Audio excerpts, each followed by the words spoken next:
მოგესალმებით, თქვენ უყურებთ ნეტ გაზეთის პირდაპირ ეთერს. ეს არის მსვლელობა uvizო რეჟიმის გაუქმებასთან დაკავშირებით, იმ საფრთხეებთან დაკავშირებით, რომელიც შეიძლება uvizო მიმოსვლას დაემუქროს. მსვლელობა დაიწყო თბილისის სახელმწიფო უნივერსიტეტიდან და მოქალაქეები მიემართებიან პარლამენტის შენობისკენ. ახლა ვიმყოფებით, როგორც ხედავთ კადრში, ფილარმონიასთან.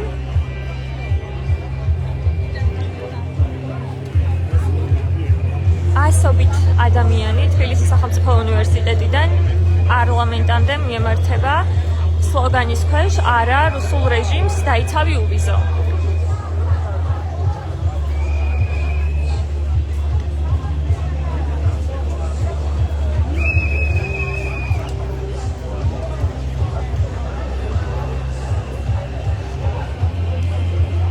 მსვლელობა გზად შეჩერდა რამდენიმე წუთით მხოლოდ კახაკალაძის საარჩევნო შტაბთან მელიქიშვილის გამზირზე, იმ ადგილას, რომელიც ბოლო დღეებში იყო მოვლენების ეპიცენტრი.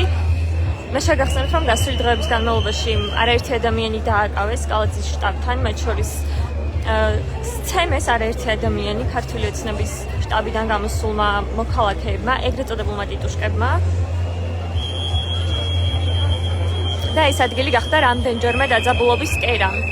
დასწრილი დღეების განმავლობაში დღეს აქ გაჩერდა რამდენიმე წუთით მსვლელობა, იყო შეძახილები არა რუსულ რეჟიმს, ძირს რუსული მთავრობა. თუმცა რამდენიმე წუთის შემდეგ მარში კვლავ გაგრძელდა და როგორც უკვე გითხარით, მოქალაქეები მიემართებიან პარლამენტის შენობისკენ.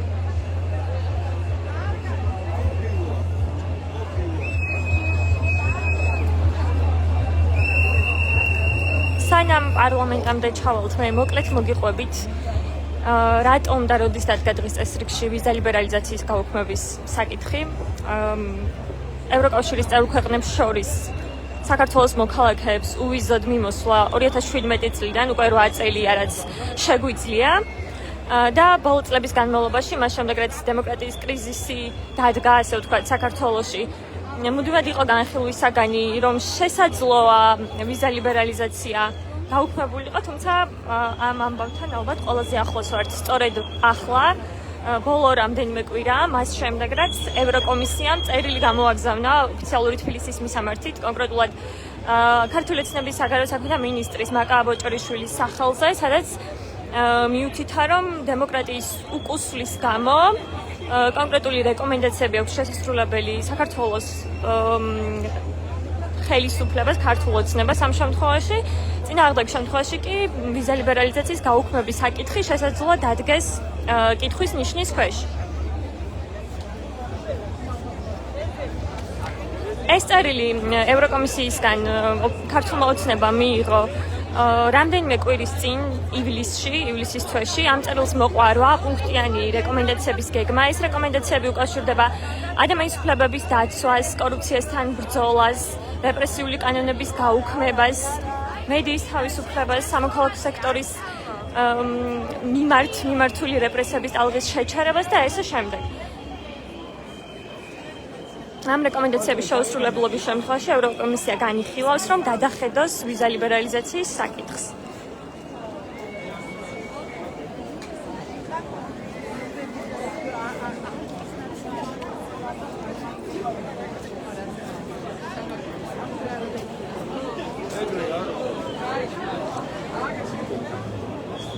ევროკომისიის წერილზე ქართულ ოცნებას პასუხისთვის ვადა ჰქონდა 31 აგვისტოს ჩათვლით, თუმცა ჩვენ მოვისმენთ ქართული ოცნების ლიდერების განცხადებები, რომლებიდანაც ცხადად ჩანს, რომ ისინი არათუ არ აპირებენ რეკომენდაციების შესრულებას, არამედ პირიქით შანტაჟში ადანაშაულებენ, ასე ვთქვათ, ჩვენს ევროპელ პარტნიორებს და მეგობრებს, როგორც ყოველთვის ქართული ოცნება სხვა ყველა მსგავსი შემთხვევის შესაბამისად Deep States, ეგრეთ წოდებულ Deep States და გლობალური ომის პარტიას, ასე ვთქვათ, ადანაშაულებს იმაში, რომ ისინი რაღაც გაურკვეველი ძალა, რომელსაც ქართული ეთნობის ლიდერები Deep States უწოდებენ, ცდილობენ საქართველოში და საქმეებში ჩარევას და რომ ისინი არ აპირებენ ამ რეკომენდაციების შესრულებას და რომ თითქოს ამ რეკომენდაციების შესრულება კიდევ ერთხელ ხაზგას მით იგულისხმება ადამიანის უფლებების დაცვა, დემოკრატიის განვითარება, მედიის თავისუფლების ხელშეწყობა. ეს ყველაფერი თითქოს ეწინააღმდეგება ქართულ კულტურას და იდენტობას. რაღაცა ორი ცნობიერება და და ასოციალი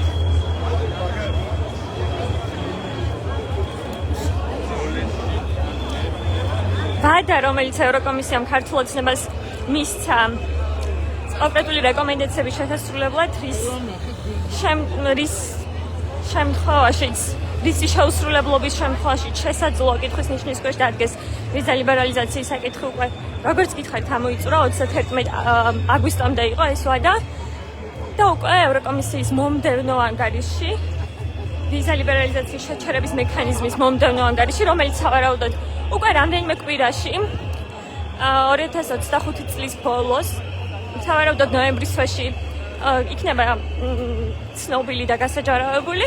ამ ანგარიში იქნება ალბათ კონკრეტულ ნაბიჯებზე საუბარი და იქნება პასუხი ევროკომისიის ქართული ოცნების ვთქვათ რიტორიკაზე, რომელიც შენარჩუნდა და გაგრძელდა ისევე, როგორც ეს იყო ბოლო წლების განმავლობაში ანტიევროპული კაითრად ანტიევროპული და იზოლაციონალიზმისკენ მიმართული პოლიტიკა.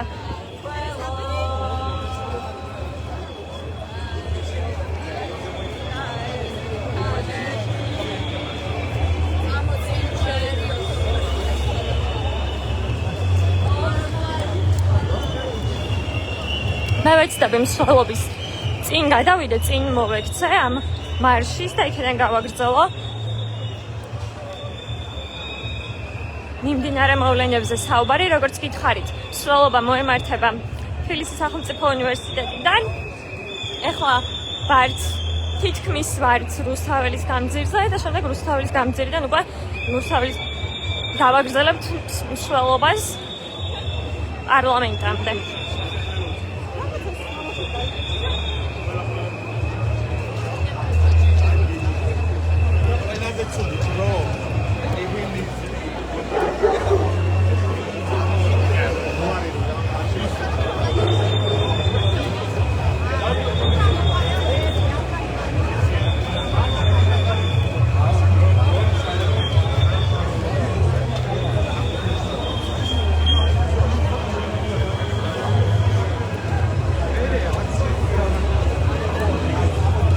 შეგახსენებთ, რომ ჯერ კიდევ შარშან, როცა ვიზა ლიბერალიზაციის გაუქმებაზე დაიწყო მსჯელობა, ქართული ოცნების ლიდერები ამტკიცებდნენ, რომ ასეთი მექანიზმი არ არსებობდა, რაღაც დაახლოებით მსგავსი იყო მათი რიტორიკა და ასევე ისინი ამბობდნენ, რომ ვიზა ლიბერალიზაციის გაუქმებისთვის საჭირო იყო ევროკავშირის ყველა ქვეყნის თანხმობა და მათ ამ შემთხვევაში ჰქონდათ უნგრეთის იმედი, მხარდაჭერის იმედი, რომ ის არ დაუჭერდა მხარს ამას.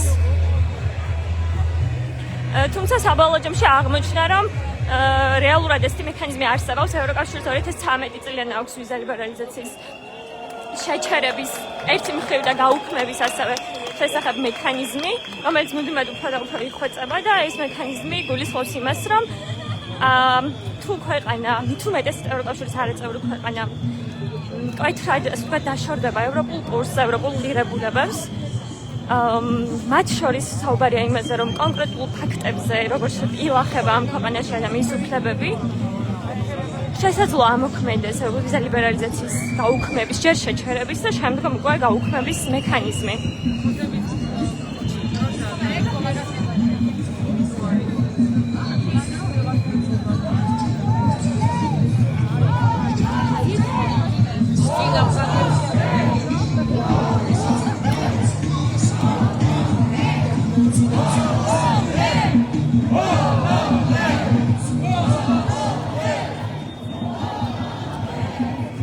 ევროკავშირში ვიზა ლიბერალიზაციის გაუქმების მექანიზმი არ არის ესეთი ერთმნიშვნელოვანი, ეს არ ნიშნავს, რომ ერთ დილას შეიძლება გავიყუძოთ და გაუქმებული იყოს ვიზა ლიბერალიზაცია. ეს არის საკმაოდ გრძელვადიანი პროცესი, რომელიც ჯერ მოიცავს დროებით შეჩერებას, შემდეგ ამ დროებით შეჩერების მექანიზმის გახანგრძლივებას, თუმცა საბოლოო ჯამში და ამას შუალედურ პერიოდში ევროკავშირი აგრძელებს კომუნიკაციას ქვეყანასთან, მოლაპარაკებებს რეკომენდაციების შესრულებასთან დაკავშირებით, თუმცა საბოლოოდ თუ ეს რეკომენდაციები არ შესრულდა, თუ ადამიანის უფლებების მდგომარეობა არ იქნა ქვეყანაში დაცული და დემოკრატიის კრიზისი გაგრძელდა, მაშინ საბოლოოდ ევროკავშირს აქვს შესაძლებლობა შეაჩეროს ვიზა ლიბერალიზაცია და რაც მთავარი ამას არ სჭირდება ევროკავშირის წევრი ქვეყნების სრული უმრავლესობის აღშფოთება, ამისთვის უბრალო უმრავლესობა საკმარისია.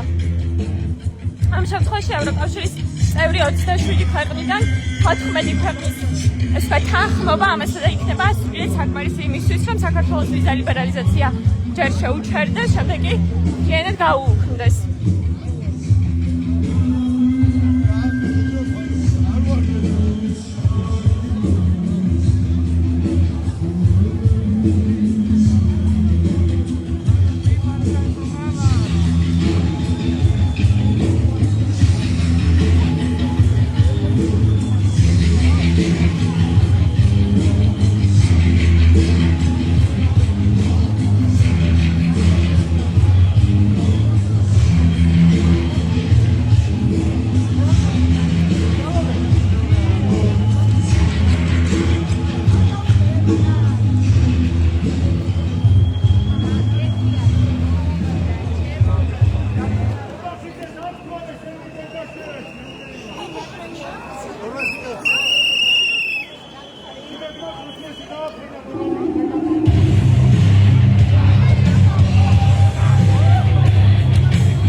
ბანერთან წინ მიუძღვიან სინდისის პატიმრების ოჯახის წევრები და ასევე ყოფილი სინდისის პატიმრები, ადამიანები, რომლებიც დაკავებულები იყვნენ თვეების განმავლობაში, თუმცა ისინი გამართულენ საბოლოოდ, მათ შორის აქ თქვენ ხედავთ კადრში ბანერის წინ დგას ნიკა კაცია, რომელიც ნარკოდანიშნავლის ბრალდებით იყო დაკავებული დაახლოებით 8 თვის განმავლობაში და რამდენიმე კვირის წინ დამართულდა მიუხედავად იმისა, რომ პროკურატურა თვეების განმავლობაში ცდილობდა დაემტკიცებინა, რომ ის ნარკოტიკი ამოუღეს მას და 20 წლამდე პატიმრობა ემუქრებოდა. მე შევეცდები, რომ ამ ადამიანებს დავალაპარაკო და მათი პოზიცია მოგასმენოთ, როგორც ვიზა ლიბერალიზაციასთან დაკავშირებით, ისე ზოგადად მიმდინარე მოვლენებთან დაკავშირებით.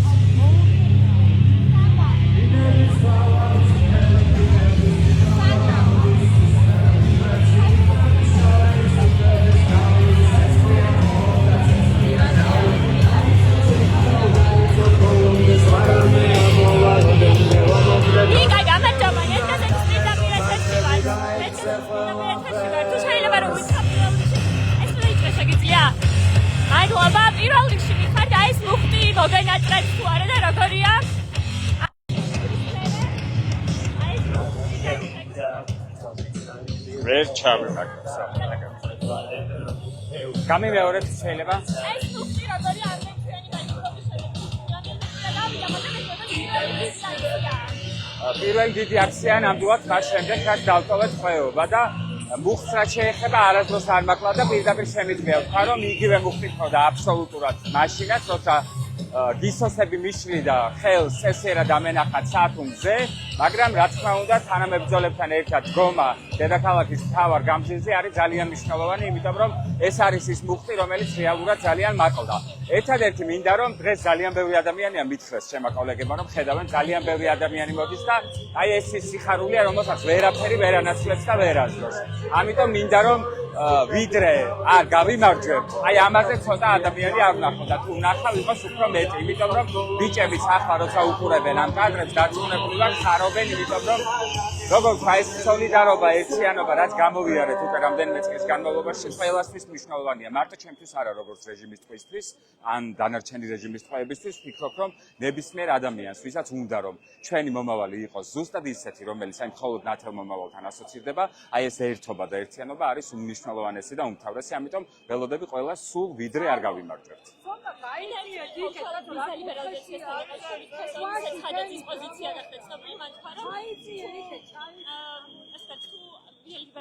ლიბერალიზაციის დაკარგვით შემდეგ უკვე ცოტა ძალიან უფრო დიდ გამარჯვებას მოვუყვეთ და ამ ეტაპზე ეს იყოს ასე ვთქვათ პირველი ნაბიჯი ამ რაღაც დიდი გამარჯვების კეთილ თქვენი პოზიცია რა არის? მე ნამდვილად არ მინახავს, იმიტომ რომ ჩართული ვიყავ ვათვალიერებდი ვინ როდის და სად და როგორ წავიდა და მაგრამ რაც შეეხება ვიზა ლიბერალიზაციას, იცით რა არის? მე ვიცი ერთი რომ ქართველი ხალხი ცუდს არ იმსახურებს. გულისხმობ საქართველოს მოსახლეობას, რომლის დიდი ნაწილიც ხარს უჭერდა თავის დროზევე, ჯერ კიდევ მახსოვს ასოცირების ხელშეკრულებაზე იყო საუბარი, შემდეგ კანდიდატის სტატუსზე იყო საუბარი და ამ პროცესებს ჩვენ ფეხდაფეხ მივყვებოდით. მაგრამ აი ზუსტად ამიტომ ვამბობ, რომ ის რაც ჩვენი გასაკეთებელია, თავად უნდა გავაკეთოთ, რომ მე არ ვინანოთ, რომ ვის გამო თუ რის გამო. რა თქმა უნდა, მე მგონია, რომ თუ ვინმე რაიმე ქმედით ნაბიჯებს გადადგამს და გადაწყვეტილებას მიიღებს სულს, ეს ჩვენი ბრალი არ იქნება, მაგრამ ჩვენი ბრალი იქნება იმ ხრივ, თუ კი დაუშვათ არ ვიქნებით აქტიურები და არ დავანახებთ ცივილიზებულ სამყაროს, რომ ჩვენ გვინდა წინსვლა, ჩვენ გვინდა განვითარება და პერსპექტივაში ვხედავთ ასეთ განვითარებულ ქვეყანას. ამიტომ თუ გვინდა რომ ყველაფერი იყოს ზუსტად ისე, როგორც გვეფიქრება და ჩვენს გონებაშია, მაშინ უნდა შევიწუხოთ თავი, უნდა დავდგეთ ერთად და ერთად შევძლოთ იმ სიკეთის მოპოვება, რასაც ევროკავშირში გაწევრიანება შეიძლება მოხდეს. მადლობა.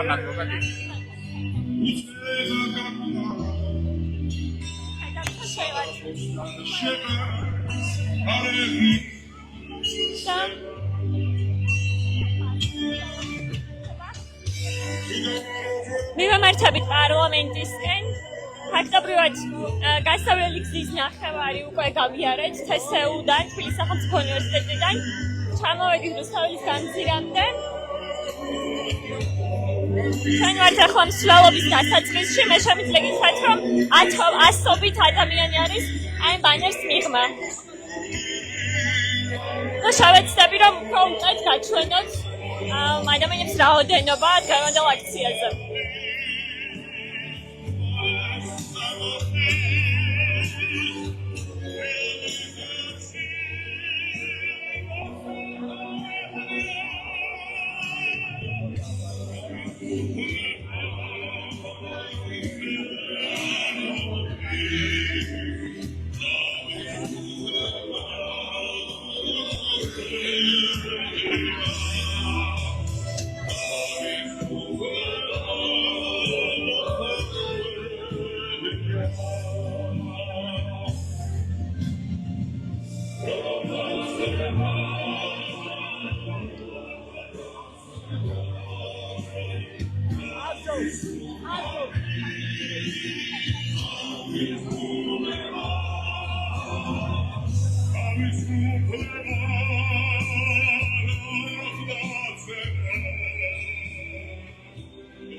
რამდენიმე კვირის წინ აგვისტოს დასაწყისში კვლევითმა კომპანია CRRC ჩაატარა კვლევა ევროკავშირთან დაკავშირებული განწყობების შესახებ საქართველოში.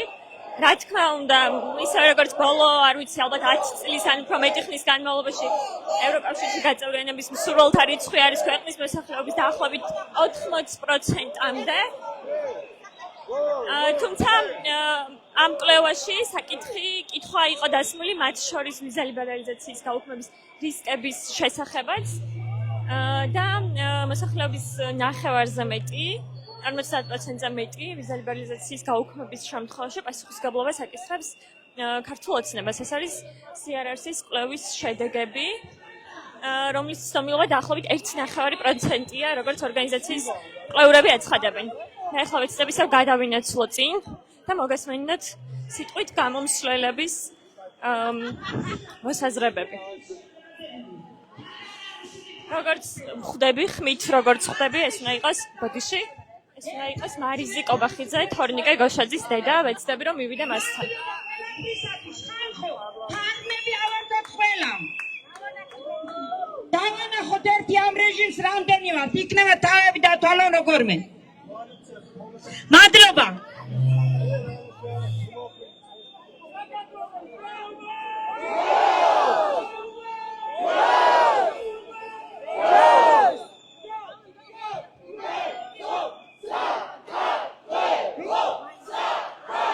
ხედავთ რომ ბანერის წინარიგში დგანან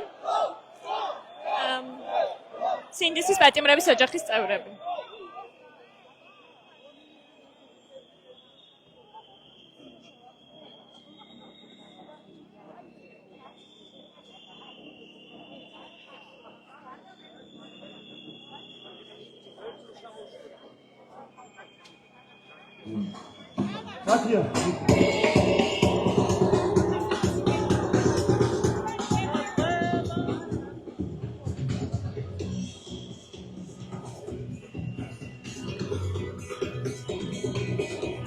უცნაურია ყველა სხვა მსვლელობისგან განსხვავებით, ეს პოლიციელები აი ტროტუარზე არიან, აი ესე ჩალაგებულები ტროტუარის გასწვრივ და ჟურნალისტები ჩვეულებრივ აი აქ კუთხეში დგებიან ხოლმე, რომ ხალხის მასა სრულად გადაიღონ აქციის მსვლელობის, თუმცა დღეს პოლიციელები რაღაცნაირად არ გვეძლევენ ამის შესაძლებლობას და გვეუბნებიან, რომ აი ამ ადგილას არ დავდგეთ და მან მხოლოდ თვითონ და იდგნენ და რომ ქუჩის ცენტრში მოვექცეთ, ასე ვთქვათ.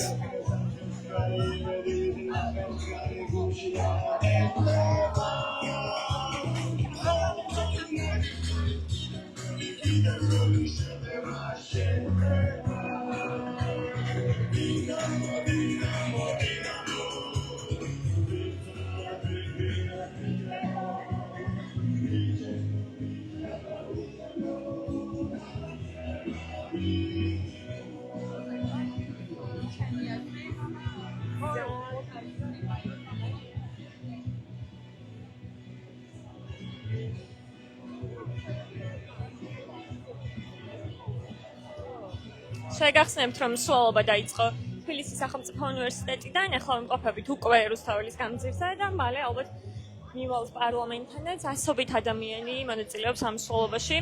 ალბათ შემდგომ უფრო მარტივი იქნება, როცა დრონით გადაღებული კადრები გასაჯაროვდება, უფრო მარტივი იქნება აღქმა რაოდენობის, თუმცა აქედანაც ცხადია ახლაც, რომ ასობით და ათასობით ადამიანი მონაწილეობს დღევანდელ მსვლელობაში.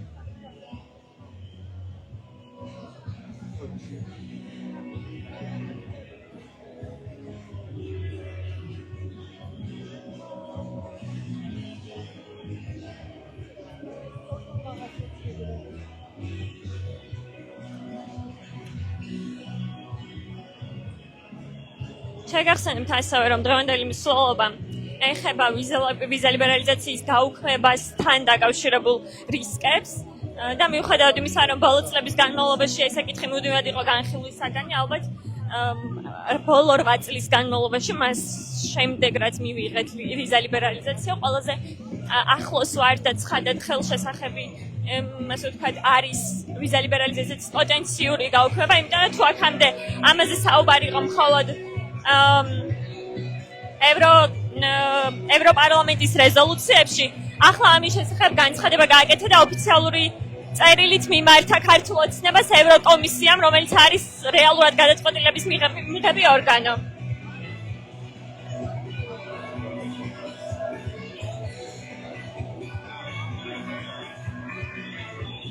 მე ვეცდები ახლა სიმაღლეზე ავიდე და გაჩვენოთ ხალხის რაოდენობა, რამდენი ადამიანი მონაწილეობს. გამარჯობა. ხარ გიჩნით?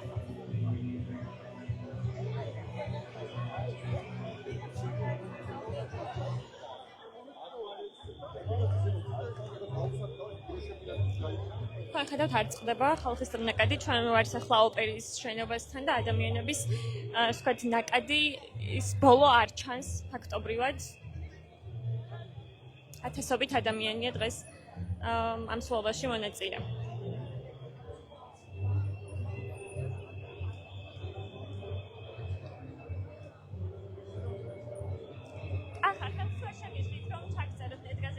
შეიძლება პირდაპირ ეთერში ვართ. ახლა კინწურაშვილი არის. ჩვენს გვერდით ახლა და შევეცდები მას დავესაუბრო.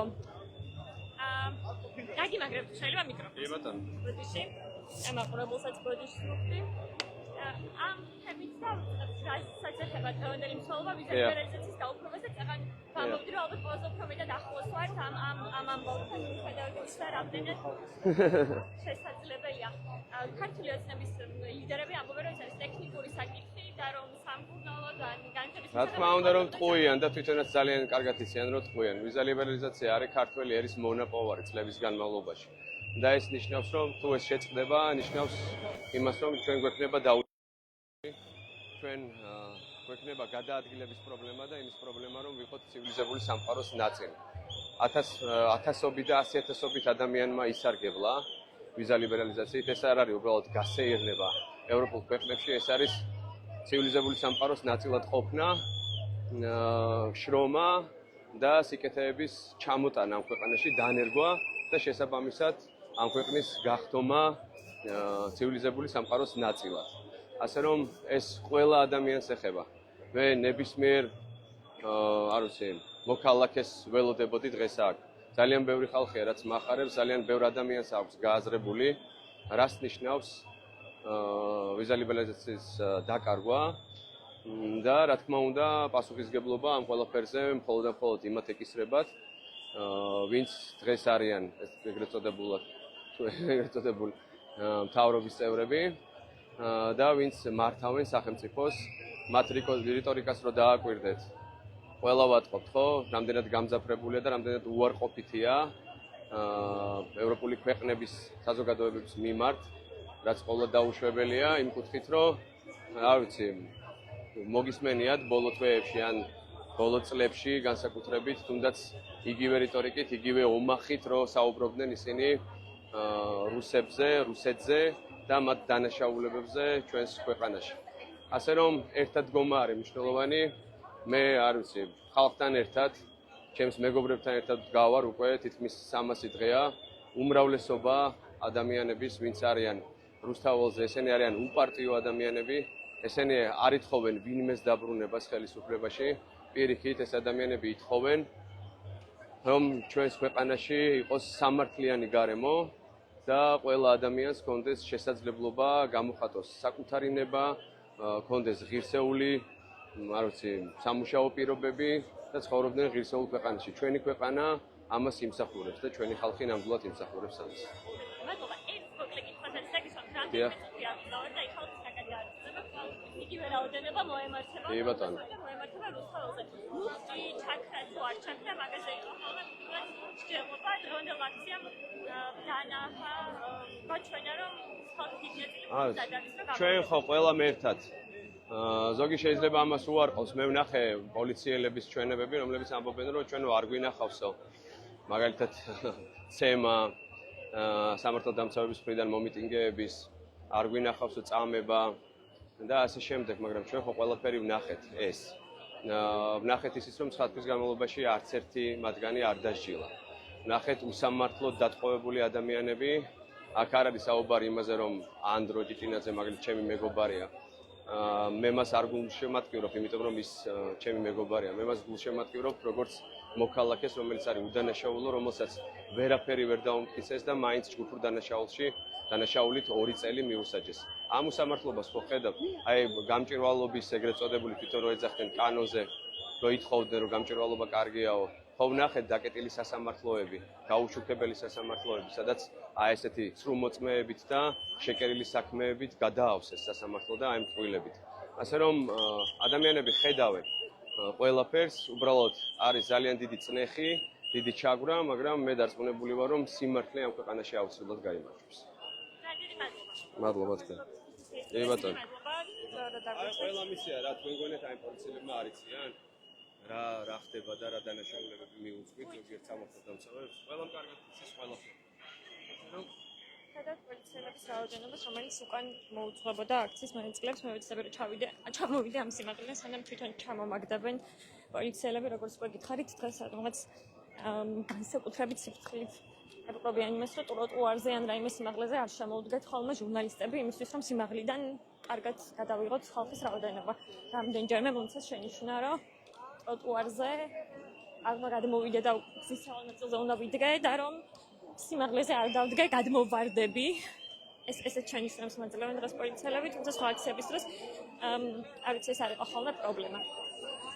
თითქმის პარლამენტთან ჩავედით, მიუხედავად იმისა, რომ ჩვენ ახლა ამ წუთას მე ვარ ოპერის შენობასთან ხალხის ნაკადიმიდან გრძელია, რომ დარწმუნებული ვარ პირველი ადამიანები, რომლებიც ამ მსვლელობას წინ მიუძღვენ, უკვე თითქმის ალბათ პარლამენტთან არიან. შევაჯამებ დღევანდელი მსვლელობის შინაარსს და მიზანს და დაგემშვიდობებით, როგორც უკვე გიხარით, დღევანდელი მსვლელობა ეხება ვიზა ლიბერალიზაციის გაუქმებასთან დაკავშირებულ რისკებს. ეს საკითხი აქტუალური განსაკუთრებით გახდა ბოლო კვირების განმავლობაში, მას შემდეგ, რაც ევროკომისიამ ვიზა ლიბერალიზაციის შეჩერებისა და გაუქმების შესახებ შარშანდელი ანგარიშთა დაყრდნობით, ასე ვთქვათ, რამდენიმე კვირის წინ ივლისის შუა რიცხვებში დაახლოებით მისწერა ქართულ ოცნებას, ეს წერილი გაიგზავნა აკაბაჭარიშვილის სახელზე, ქართულ ოცნების საგარეო საქმეთა მინისტრის სახელზე და ასევე ერთ-ერთი ადრესატი იყო შინაგან საქმეთა მინისტრი გელა გელაძე. ამ წერილში საუბარი იყო ძალიან მარტივად, რომ ვთქვათ იმაზე, რომ საქართველო არ დაუბრუნდება ევროკავშირისკენ მიმავალ გზას, ოღონდ ეს გულისხმობს იმას, რომ საქვეყანოში უნდა იყოს დაცული ადამიანის უფლებები, არ უნდა იყოს დისკრიმინაციის შემთხვევები, შეკრების და გამოხატვის თავისუფლება, უნდა იყოს დაცული მედია თავისუფალი, სამოქალაქო საზოგადოების მუშაობას ხელს არ უნდა უშლიდნენ. კორუფციასთან ბრძოლის რეალური და ხელშესახების სტრატეგია უნდა შეიმუშაოს ქვეყანამ და ასე შემდეგ, ანუ ყველა ის ნაბიჯი, რაც საჭიროა იმისთვის, რომ ქვეყანა მიცხოვროს დემოკრატიულ და მოქალაქეები მეცხოვრონ დემოკრატიულ გარემოში კეთილდღეობით. თუ ეს ყველაფერი არ შესრულდება, სხვა სანქციებთან ერთად შესაძლოა მათ შორის გადაიხედოს ვიზა ლიბერალიზაციის საკითხი და შესაძლოა დღის წესრიგში დადგეს ვიზა ლიბერალიზაციის გაუქმების საკითხი. ამისთვის ამ რეკომენდაციების ისე ვთქვათ გათვალისწინებისთვის და მინიმუმ მზაობის გამოთქმისთვის რომ მზად ვართ გადავხედოთ ასე ვთქვათ ჩვენს პოლიტიკას და რაღაცა გრძელვადი ამ პერიოდში მაინც თუ არა უახლოეს პერიოდის განმავლობაში კონკრეტული ქმედითი ნაბიჯები და გადავდგათ დემოკრატიზაციის გზაზე. ამისთვის ამ მზაობის გამოხატვისთვის ქართულ ოცნებას ჰქონდა დრო 31 აგვისტომდე. თუმცა მათი განცხადებები ჩვენ მოვისმინეთ, არის აბსოლუტურად იგივე რიტორიკა, რაც ბოლო წლების განმავლობაში. ისინი აგრძელებენ შეთქმულების თეორიებს, ეგრეთ წოდებული deep state-ის შესახებ, რომელიც თითქოს ებრძვის მთელს ევროპას, მთელს დასავლეთს, ერევა ქვეყნების შიდა საქმეებში და ერთ-ერთი ხელისუფლება, რომელიც არ ემორჩილება მთელი ევროპის მასშტაბით, ასე ვთქვათ, ამ ეგრეთ წოდებულ deep states, რომელსაც ვერასდროს ვერ ხსნიან ქართული ოცნების ლიდერები ვინ არის ან რა არის, თუმცა მუდმივად ახსენებენ ყოველ წინადადებაში ფაქტობრივად, რომ ეს ეგრეთ წოდებული deep state-ი ახდენს გავლენას ევროკავშირის სტრუქტურებზე, რომ მათ ასე ვთქვათ არ დაემორჩილებიან. ეს არის შეთქმულების თეორიები ქართული ოცნების, რომელზეც ფაქტობრივად ყოველი პრობლემური საკითხის დროს ეყრდნობიან. საბოლოოდ, ალბათ რამდენიმე კვირაში, ალბათ 2025 წლის ბოლოს ევროკომისია კიდევ ერთ ანგარიშს გამოაქვეყნებს, სადაც უკვე საუბარი იქნება იმაზე, როგორ რა პასუხი ექნებათ მათი რეკომენდაციების შეუსრულებლობაზე და საბოლოოდ დაიწყებათ ევროკავშირის ვიზო მიმოსვლის შეჩერების მექანიზმი. ასევე გეტყვით იმას, რომ ტყუილია მტკიცება იმის შესახებ, რომ თითქოს ევროკავშირთან ვიზო მიმოსვლის შეჩერება სჭირდება ყველა წევრი სახელმწიფოს თანხმობა. ამას შარშან ამტკიცებდნენ ქართული ოცნების ლიდერები და მათ ჰქონდათ უნგრეთის იმედი, რომ უნგრეთი არ დაუჭერდა მხარს ამას. ასე უნგრეთის მხარდაჭერის იმედი, თუმცა ეს არ არის სიმართლე, ამ პროცესს არ სჭირდება ყველა წევრი ქვეყნის თანხმობა, საკმარისია უბრალო უმრავლესობა, ანუ 27 წევრი ქვეყნიდან 14-ის მის მიცემის შემთხვევაში შეიძლება ეს პროცესი დადგეს დღის წესრიგში. თუმცა, როგორც უკვე გითხარით, ეს არ არის პროცესი, რომელიც ეს ერთი ხელის მოსმით შეიძლება რომ გადაწყდეს, ეს არის ბრძოლადიანი პროცესი. ჯერ იქნება შეჩერების მექანიზმი ამოქმედებული რამდენიმე თვის განმავლობაში. პირველი ეტაპი არის 9 თვიანი, მეორე ეტაპი არის შეიძლება რომ გაგრძელდეს ეს პროცესი კიდევ 18 თვით. ამ ხნის განმავლობაში ევროკავშირის ევროკომისიას აქვს მოლაპარაკებები ქვეყანასთან, თუმცა საბოლოოდ თუ კონკრეტული რეკომენდაციები არ იქნება შესრულებული, შესაძლოა მათ შორის დადგეს დღის წესრიგში საბოლოო გაუქმებაც, როგორც უკვე გითხარით, ამას სჭირდება ევროკავშირის წევრი ქვეყნების ნახევრის თანხმობა. ამ შემთხვევაში 14-15 ქვეყნის თანხმობაც საკმარისი იქნება. ამასობაში მოვედით პარლამენტთან, თქვენ ხედავთ და მოახლა ვეცდები საბოლოოდ გაცრათ სიმაღლეზე დავდგა და იქიდან გაჩვენებთ ხალხის რაოდენობა და ასევე დაგემშვიდობებით ამ ეტაპისთვის, თუმცა თქვენ შეგიძლიათ დარჩეთ ნეტგაზეთსა და ადევნოთ თვალი სხვა მიმდინარე სიახლეებს და მათ შორის რუსეთის გამძირიდან სიახლეებს, რომელსაც სხვადასხვა ფორმით მოგაწოდეთ.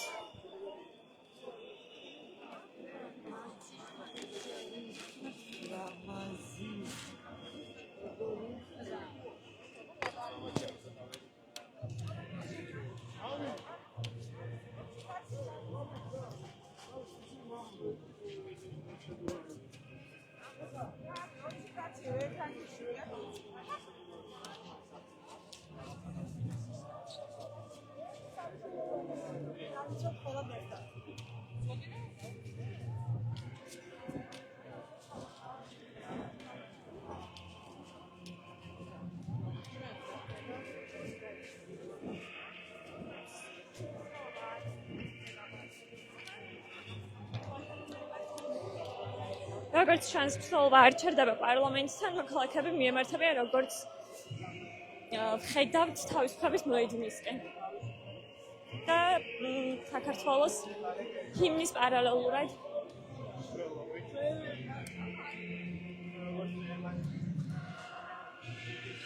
როგორც დაკვირდით, ვეცდები რომ სიმაღლე გაჩვენოთ მოქალაქეთა რაოდენობა.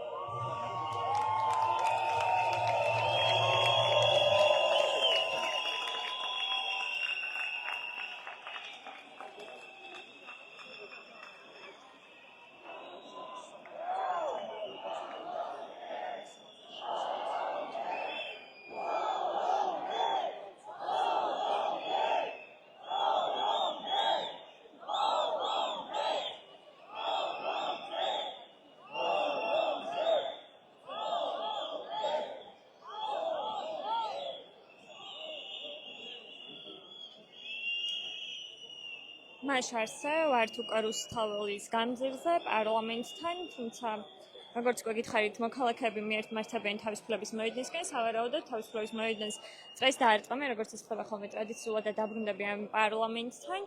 რაოდენობას თქვენ თვითონ ხედავთ, ათასობით ადამიანია დღეს შეკრებილი რუსთაველზე, მსვლელობა დაიწყო თბილისის სახელმწიფო უნივერსიტეტთან და ალბათ კიდევ რამდენი საათის განმავლობაში გაგრძელდება პარლამენტის შენობასთან. დღეს არის უწყვეტი პროვებებული აქციების 291 დღე.